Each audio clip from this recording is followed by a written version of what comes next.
Bupati Aceh Besar Mawardi Ali menyampaikan tidak perlu menutup jalan Gampung karena virus sudah masuk melalui jalan desa. Aktivitas kerja harus tetap berlangsung, jangan sampai ekonomi anjlok. Virus corona yang sedang melanda dunia jangan sampai membuat ekonomi masyarakat anjlok. Hal tersebut kembali diingatkan Bupati Aceh Besar Mawardi Ali agar masyarakat tetap menjalankan aktivitas kerja seperti biasa. Bupati menghimbau masyarakat tetap menjalankan aktivitas kerja, bagi petani tetap bekerja di sawah, nelayan tetap melaut dan pedagang tetap di pasar. Termasuk warkop juga dipersilahkan tetap buka usahanya, dengan hanya melayani pembelian bungkus atau take away. Jika masyarakat tidak bekerja mencari rezeki, akan menimbulkan permasalahan ekonomi dalam memenuhi kebutuhan hidup. Dalam aktivitas sehari-hari, silakan jalankan aktivitas sehari-hari. Pasar itu buka semua, tidak boleh ada yang tutup.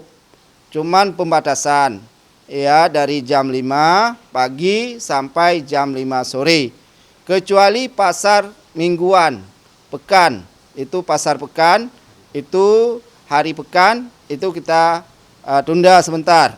Kemudian warung kopi silakan buka, tapi tidak boleh ada meja, ada kursi di situ.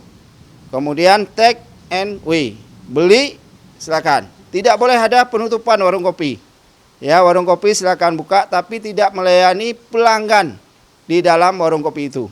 Jual untuk para pembeli, kemudian mereka langsung pulang.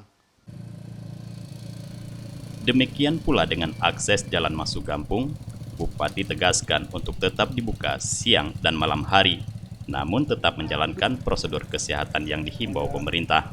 Aparat kampung memantau warga yang baru pulang luar daerah dan diminta melakukan isolasi mandiri selama 14 hari. Bupati mengatakan penutupan jalan kampung di malam hari hanya menimbulkan masalah baru, padahal virus juga tidak masuk lewat jalan kampung, tidak juga memilih waktu malam hari saja. Bahkan jika ada pos jaga malam dengan berkumpulnya warga yang ramai, apalagi dengan kegiatan memasak bersama, telah melanggar standar kesehatan yang ditetapkan dan berpotensi menjadi media penyebaran COVID-19. Dari Aceh Besar, Tim Liputan Aceh TV melaporkan.